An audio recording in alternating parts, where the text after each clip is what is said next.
Bismillahirrahmanirrahim. We will continue with the capacity of fading channels. This lecture is capacity of fading channels 2. It is lecture number 37, week number 15. So we continue with the outage probability and outage capacity, and we see what happens and how can we calculate the outage capacity when we have block fading or we have parallel channels.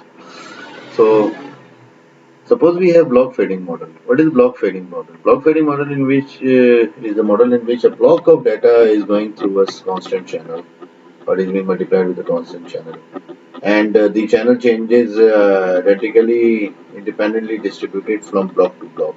So the figure is given here that each channel H1 is going through a coherence interval. So different channels are independent from each other, H1, H2, H3, H4 and H5. So what we have to do in this case, you have to be doing coding over several coherence intervals. So for and in each H1 you are transmitting a block. So that is why this is called block fading. So the length of this channel dictates how many blocks of information that you can send.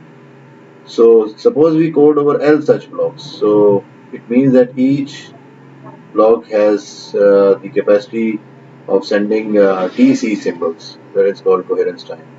So now the input-output equation would be given by YLM is equal to HL into XLM plus WLM. Well, M it goes from 1 to TC and L goes from 1 to L. These are the channel taps and this is the time symbols or the symbol times or the symbol duration.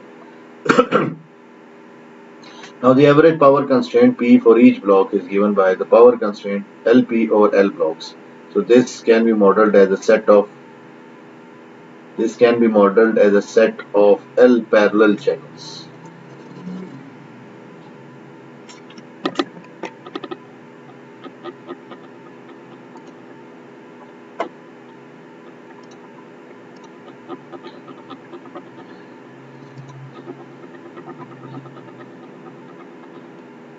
With total power constraint to be equal to LP. So water filling power allocation can be used here, which is optimal if the transmitter knows the channel. So if the transmitter knows the channel, we can apply the water filling. So if equal power is allocated to each block, and you know that what is water power filling allocation, the power allocation. Water filling power allocation is the strategy in which the good channels are given more power and the bad channels are given less power. So if equal power is allocated to each block, a total rate of sum of L is equal to 1 to capital L log of 1 plus HL square SNR can be achieved over the L blocks by choosing a capacity achieving AWGN code with the rate of log of 1 plus HL square SNR for the L block. So for each block you can transmit at this rate log of HL square if you know the transmitter and if you know the channel and you are giving equal power to all the channels. So the total power allocated would be so the total rate would be sum of L is equal to 1 to L log of 1 plus HL square can be achieved over L blocks. So the average rate of transmission would be equal to 1 over L sum of this log of HL square SNR. Depends upon how many blocks you have. Now it turns out that the average rate can also be achieved. This average rate can also be achieved using a single code over the L blocks without transmitter channel knowledge. If we don't know the transmitter, if the transmitter does not know the channel knowledge, so you can use a simple code, a single code which is spread across all the L blocks. So it is not a code for each separate block. So it is a code for the complete L number of blocks. So we know that when we don't have the transmitter knowledge, we don't have the channel knowledge at the transmitter, the outage probability formula has to be used because the channel realizations are not known. The outage probability can be calculated for L blocks is now E out R is equal to the probability of 1 over L, sum of L is equal to 1 to L log of 1 plus HL square SNR is less than R. This is the outage event in the case of coding over L blocks without knowing the channel information. And this is the average rate. So this result is also applicable if we get L parallel channels. Okay, this is time diversity case, but for frequency diversity instead of time diversity we can use the same formula. So in that case, you have parallel channels in the frequency domain. So you can use the same formula there, calculate the capacity. Now, coding across parallel channels is necessary when the HLs are not known at the transmitter. That is important to know. That if we have parallel channels and the HLs are not known at the transmitter, the coding across parallel channel will be necessary. Now we talk about fast fading channel. We talked about slow fading channel. Now we discuss about the fast fading channels. Now consider the block fading model described in the previous section. What happens when L is large? When L is large, it means that the coherence time is very small. That is what happens when the coding over a large number of independently fading blocks. What is it? So that is the only point. It means that depending upon the total time, you have so many L's, so many blocks. Every block has a very small coherence time. So how can we do coding, or how can we calculate the capacity in such a case? So by the law of large numbers, 1 over L, that the average rate that we calculated before for block fading parallel channels, is sum of 1 over L into sum of L is equal to 1 to L log of 1 plus HL square SNR tends to the expected value of log of 1 plus H square SNR. So a reliable with arbitrarily low probability of error rate of communication of this value, expected value of log of 1 plus H square SNR, can be achieved. So this is the capacity. C is equal to E log of 1 plus H square SNR. This is called the ergodic capacity, because we are going to the ergodic process. What is the ergodic process? Which we have lot of numbers, and the channel numbers are a lot. There are a lot of channel realizations, and all the channel realizations are going to different blocks, so they are independent from each other. So that is why it is called ergodic process. So that is why this capacity is called ergodic capacity. So the above rate can be achieved even if HLs are not IIP, but from an ergodic process. So if HLs are drawn from ergodic process, we can achieve this capacity even if HLs are IIP. Now C is called the ergodic capacity. If you compare this C with the CAWGN, it would be less than AWGN. So expected value of log of H square SNR is less than log of 1 plus SNR.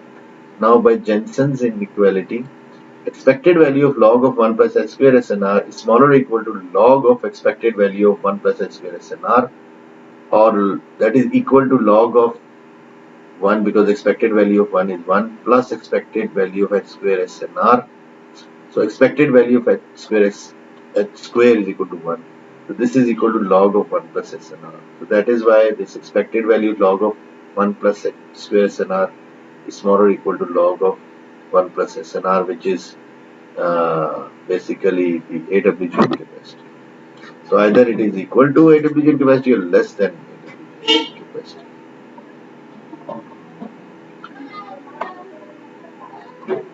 So at low SNRs, this capacity is approximately equal to expected value of S square SNR log 2 of V. That is equal to SNR into log 2 of V, that is approximately equal to CAWGN.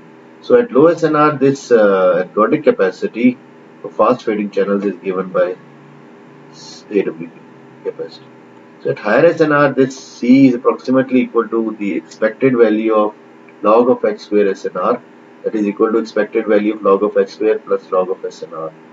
That is approximately equal to expected value of log of H square plus CAWGN, or CAWGN minus C is equal to constant, that is equal to minus E expected value of log of H square, approximately equal to 0.83 bits per second per hertz for Rayleigh fading mode. So that is the difference between the bits of ergodic capacity and AWGN at higher SNRs. The difference.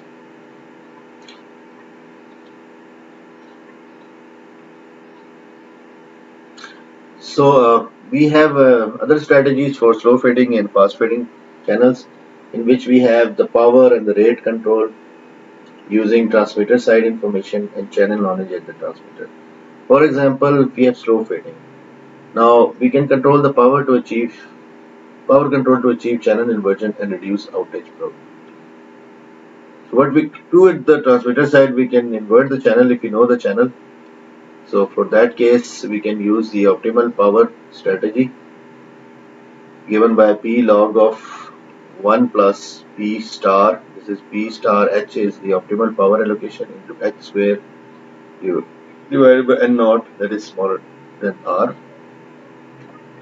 So more power when channel is bad, is less power when channel is good. So that is a different strategy compared to the water filling strategy.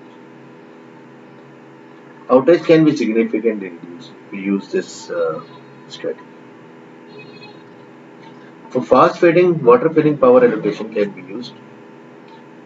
C ergodic capacity is equal to expected value of log of 1 plus P star H of H square divided by N. So more power when channel is good, less power when channel is bad. That is fast fading. So this improves ergodic capacity compared for the case in which we don't have any CSIT. Here we have CSIT. So at higher SNR, improvement is negligible. At lower SNR, there is a significant improvement. In fact, CE ergodic capacity with CSIT can be greater than CA division at very low SNR. So this is called opportunity communication. Communicate only when channel realization is well above the average channel. What about frequency selective fading channels? With OFDM, a frequency selective channel is transformed into a set of parallel flat fading channels. This has already been studied. So for frequency selective channel, things are easy. You have already converted your frequency selective channel with the help of OFDM. So it is converted into parallel flat fading channels. So we have already discussed how to transmit data or to find the capacity of the parallel flat fading channels. So that would be again capacity across the coding. That could be frequency selective block fading or frequency selective fast fading. So we can find the average outage capacity and we can find the ergodic capacity in case of fast fading. Thank you.